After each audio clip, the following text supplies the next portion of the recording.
Welcome to the Online Success Journey Podcast, your opportunity to discover and learn from entrepreneurs like yourself. This is not your typical podcast, but a place where you can get the real story and find out how real people encounter speed bumps and detours, but journey through to find success. Now here's your host for the Online Success Journey Podcast, Patience.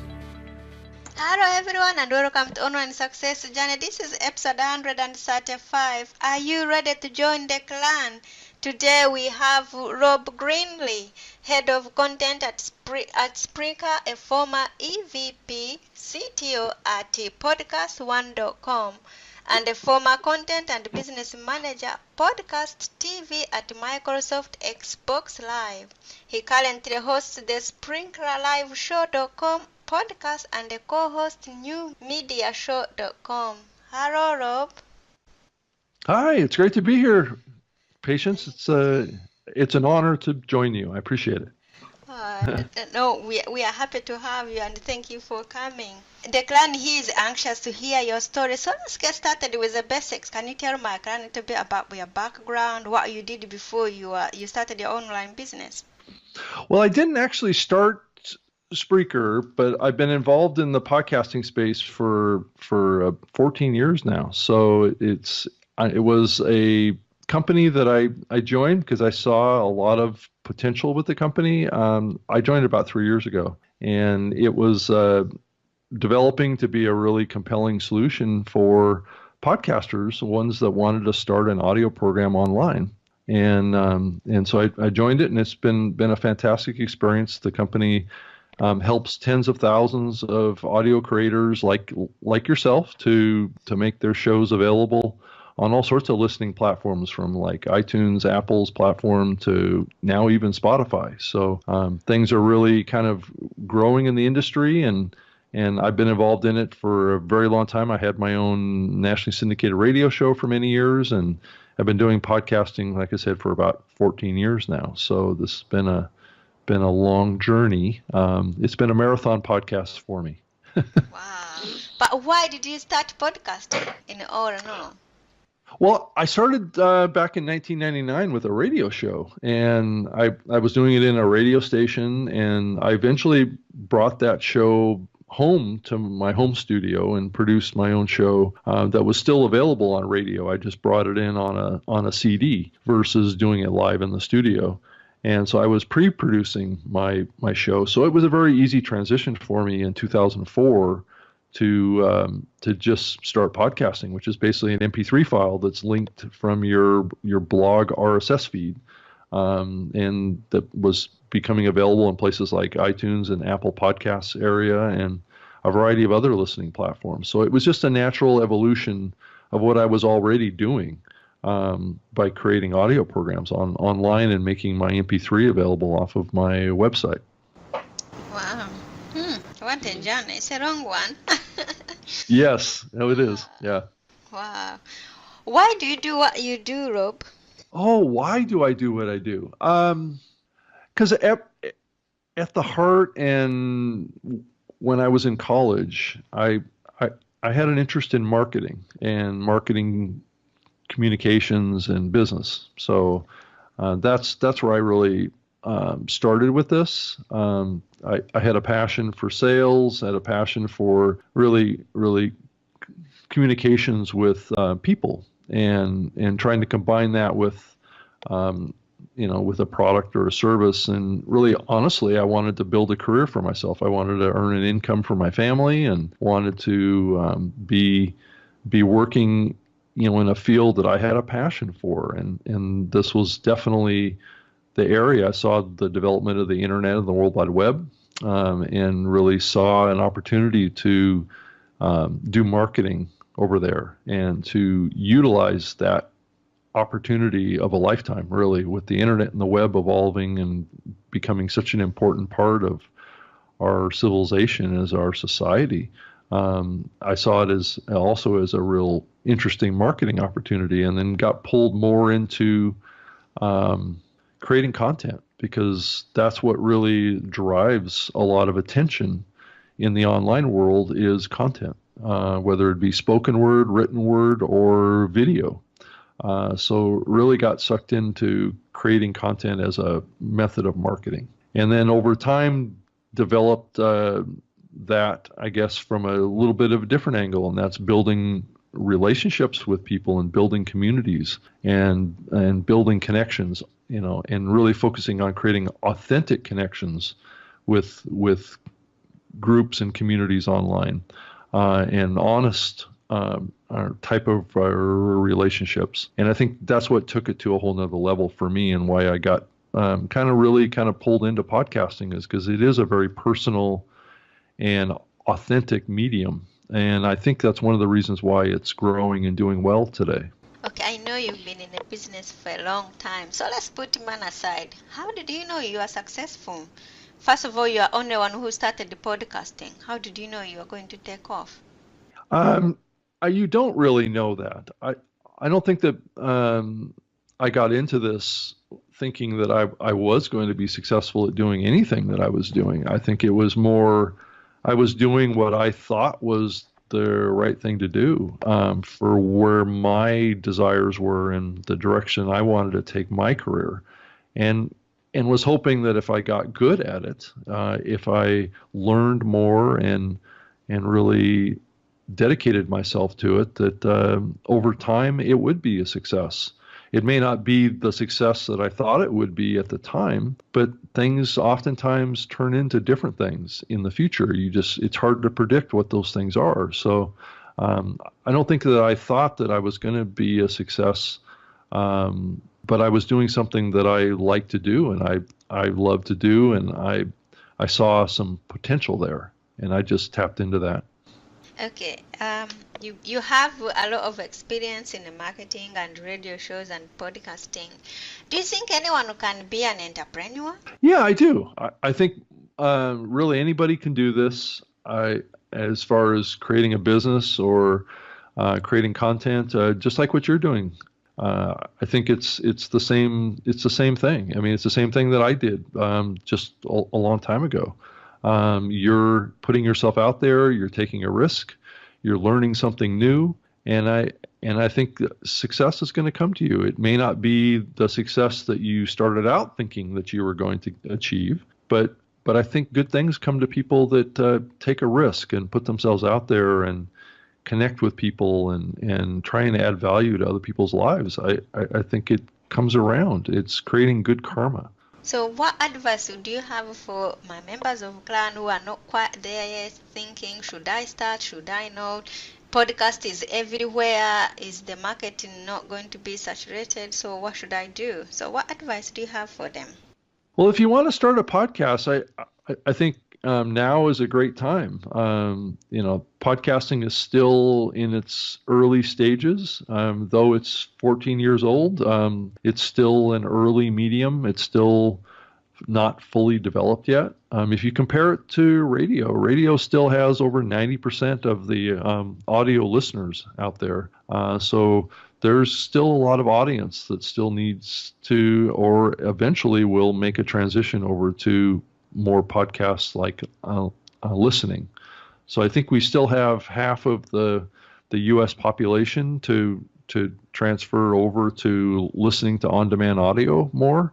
So there's tremendous upside, and it's really a matter of you developing what your focus is and what your goals are, and what your passions are, and building content. And I think that's the key message. It's not so much just about podcasting. It's about creating content that you have a passion for, that you can help others be successful. And I think that's really the key. Or you can just do a podcast because you want it to, give people a fun experience. And maybe you have some friends that are comedians, or maybe you're just funny, or you have a terrific personality, and you just, you're adding to people's lives through enjoyment or laughter or whatever that can be. Maybe it's value through a product or a service that you offer that adds value to another person's life. But at the end of the day, it really gets back to focus and goals and what you want to achieve, and then being open to evolving and improving that over time. Okay, tell us the future growth of podcasting beyond 2018.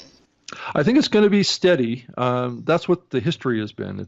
It grows at about 2 to 4% every year as far as audience growth. And the amount of podcasts that are being created, you're looking at about 1,500 to 2,000 new podcasts every month is the growth rate. So the growth of podcasting is not exponential, or it's not growing at a really fast rate. It's growing at a steady rate that's been growing every year for the last 14 years. And one of the reasons for that is because it's a word of mouth medium. People share information about podcasts to other people, and that creates kind of like a slower growth to the medium itself. And it's been growing a little bit faster over the last couple of years because we've seen an acceleration in the quality of content that's being produced. And the value of that content is bringing in more people to listen to it, because people are seeing it as a valuable alternative to video or to the written word more and more. So, and I think as people kind of escape the social media issues of today, I think what they're going to find is that podcasting is a safer medium than social media. There's less data disclosure. There's less conflict that exists in podcasts. It's a much more personal medium. It's much more authentic. There's very little fake news in podcasting. So, you start thinking about all of the negative aspects of social media, and you start looking at the positive aspects of a medium like podcasting. And I think you can really see a strong, compelling story for people are going to spend more time with this medium, either as a creator or as a consumer. What advertising trends are you seeing in podcasting? The trends are really, I think, getting a more defined standard around how to count listeners. And I think the other part of it is the technology that's being developed to deliver advertising and sponsorship into podcast programming that can drive some income to smaller podcasters. We've been able to successfully monetize really big podcasts. And when I say big podcasts, I'm saying ones that have 50 to 200,000 listeners per episode. The monetization engines have been, or the business models for driving sponsorship into those shows is pretty well defined and mostly sold out. So the next phase is going to be technology that's going to enable being able to run advertising in smaller shows and larger numbers of shows. And I think that's going to drive income opportunities to more podcasters over the next few years. A lot of the bigger players in the space, and we're one of them, Spreaker and Voxnest, are creating tools to enable automatic, or what's called dynamic insertion of audio advertising into podcasts, which isn't necessarily going to create a better podcast. But what it's going to do is it's going to be able to drive some income to podcasters for their time, effort, and the cost that it takes to host and deliver a podcast. It's not free to deliver a podcast to a listener because it takes bandwidth and it takes technology to make that happen. Our radio has had the opportunity of delivering content to many thousands of people for no additional cost. And that's just not the case with podcasting. Podcasting has a cost for each individual listener. So that's the part that needs to be compensated for with an advertising model. And I think over the next few years, that's the direction that the industry is going to go, is trying to drive more income to more podcasters. Okay, tell us, if someone is listening on this podcast and they want to start a podcast and they don't know how to start, or what simple tools can they use for their mobile podcasting?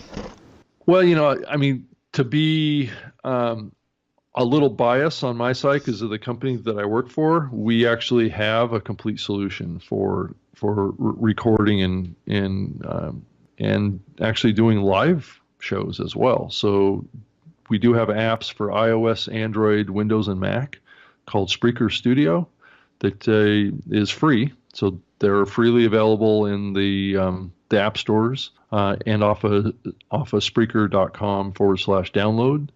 And you can get those applications and use them for free.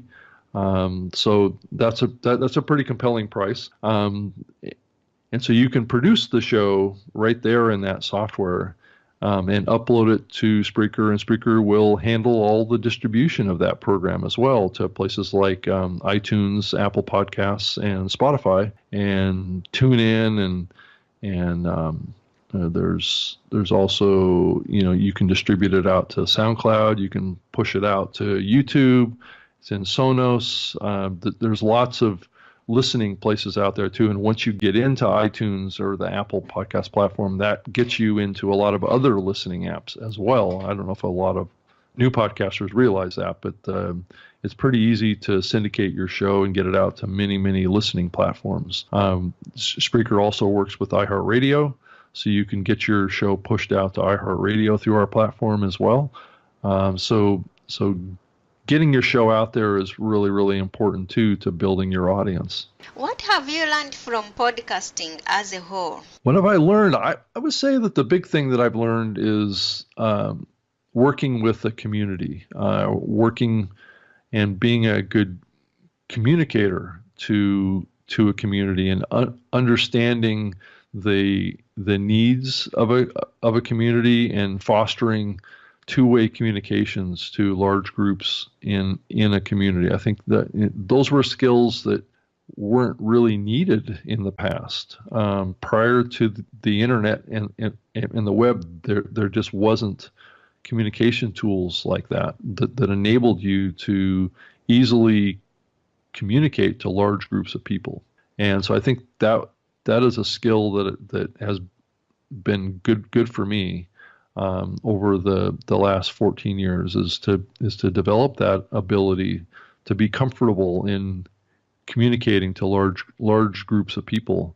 I was very quiet as a young man when I was growing up. I didn't speak a lot. I didn't say a lot of things. So I think being able to come out of my shell a little bit and be able to do something like this podcast was a big learning experience for me, and it was really kind of opened my eyes and opened me up to a whole new world. And I think a lot of other people would have that experience as well if they got into podcasting. It would make them a better presenter in their line of work and their business, being comfortable getting up on a stage and presenting to other people and taking a leadership role in a particular industry or a market is a valuable skill that you learn from it as well. Okay.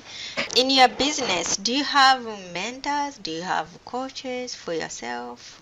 I think I had a lot more of that back when I was younger. I don't really have that too much today anymore. I know that was an important thing for me to have when I was working at places like, I spent 6 years working at a small company called Microsoft. And I know that was an important component of being an employee at a big company like Microsoft, is you needed to have mentoring and people within the organization that you could go to talk about concerns or talk about things like that. But when you're out there working in the startup world, which is kind of like where I've been spending a lot of my time over the years, and having online startups, is that I would say that my mentor is really the community, and all the various people in that community that give me little pieces of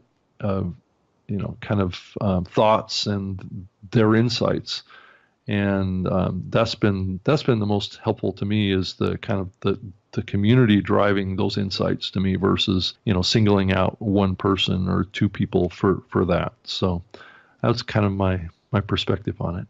Okay. That's good. What is the most valuable thing your community has told?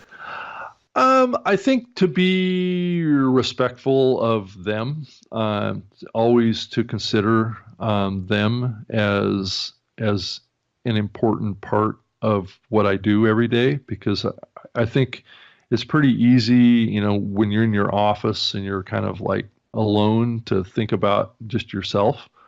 but to always think about other people and put yourself in their place, and try and have some real thought around what's important to other people too. And I think that's the big thing that I think I've learned from the greater community and others, is to think about others first.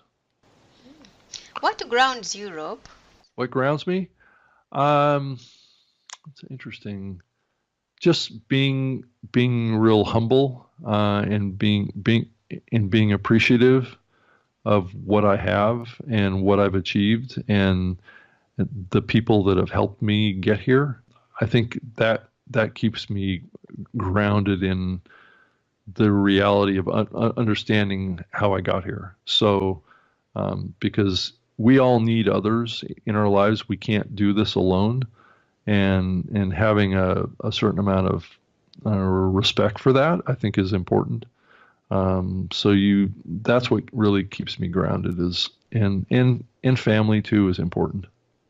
Okay, tell us about your Voxnest Sprinkler. Well, Voxnest is really the parent company to Spreaker and Blog Talk Radio. So it's a fairly recent addition to the Spreaker and Blog Talk Radio family. We kind of combined, Blog Talk Radio and Spreaker combined into one company, and then we spawned this new parent company on top of it, which is working on more professional podcasting tools. So Voxnest has basically two main products. They have one that's called Dynamo, which is basically an ad insertion process that you can monetize your audio podcast easily. No matter where you host your podcast, you can be hosted on a competitive platform to Spreaker as well. Run that through the Dynamo product and get tapped into automatic advertising. So you basically set places where those ads can be inserted in your episodes. And we will do all the ad sales. We will do the revenue share for you. You basically just do your show like you normally do, and that show gets monetized, and you get a check every month. You don't have to do any ad sales. You don't have to do really anything other than just set the insertion points in your content, right? So the advertising side of it gets handled by the agencies and by a tool that they publish advertising into, and then buy campaigns against a large group of shows. So that's the Dynamo product. We also have a Hive product that basically is a professional content management system publishing tool for larger media companies, so that they can come in and white label that, or they can put their own brand name on it and be able to publish a network of podcasts through this tool. And that's a more expensive platform, but it's really built on the foundation of Spreaker, which is at Spreaker.com. And that's basically a comprehensive podcast publishing and listening platform. It has listening apps, as well as the ability to do a live show, as well as to publish an on-demand audio podcast. And those things are all linked up together in one cohesive platform. So there's like 30,000, 40,000 shows that are on Spreaker active today. So it's an active community of millions of listeners, as well as tens of thousands of content creators. So that's kind of in a nutshell. I don't want to spend too much time talking about it, just because it's long and involved. But I appreciate the opportunity for me to share that, with your listeners. Okay, so how can we get in contact with you? Probably the best way, you can send me an email, Rob at Spreaker, or Rob at Voxnest.com. You can reach out to me directly. I certainly love getting emails from people, especially if you're interested in podcasting. You can certainly go to my Twitter account at Rob Greenlee, and that's with 2 E's on the end. I'm active on that all the time as well. I have a website at robgreenlee.com, and you can certainly go to voxnest.com as well as Spreaker.com. And I do a podcast called the Spreaker Live Show as well every Wednesday afternoon, 3 p.m. Pacific time, at SpreakerLiveshow.com. So, clan, there will be more from Rob in a moment. If you are listening on one of the many podcast platforms rather than my website and you are encouraged by Rob's journey, go to onlinesuccessjourney.com for a bonus portion of the interview. The Online Success Journey is a wonderful membership community built for people searching for paths to success. We are one big clan and you can be part of this community for free. Once you have joined the clan, click on part 2 of Rob's journey or over 100 other journeys that are available and learn how you can find the right path for your own online success journey. That's a wrap, clan. Remember, success is a journey. Patience and Rob. This is not the end of the journey. We hope you've enjoyed listening to part 1 and want to be sure you know there is a second part to this and every journey podcast at onlinesuccessjourney.com, filled with even more success tips, uplifting stories, and even a bit of fun. There are dozens of episodes only available to the members of the Online Success Journey clan. Check out the website and click on Join the Clan for more information. Patience would like to thank you for listening to this podcast, and she has a free audio gift for you at her website. Go to onlinesuccessjourney.com for instant access to this gift. Of course, you know that listening to the journeys of others helps each of us chart our own path. So make sure you're subscribed to be notified as each new interview is posted. There are so many ways to stay connected to the Online Success Journey and to listen in. And if you're enjoying the podcast, we appreciate your help in telling others. One of the best ways to share the benefit you get is to rate and review it at Stitcher and other sites by clicking the stars or completing the ratings form, by clicking thumbs up and leaving a comment on YouTube, or liking and sharing the podcast on social media. To review the podcast within iTunes, simply open iTunes to the podcast, click on Ratings and Reviews, then write a review. On behalf of Patience, and until next time, thanks once more for listening. It is our hope that this podcast will guide you on your own online success journey.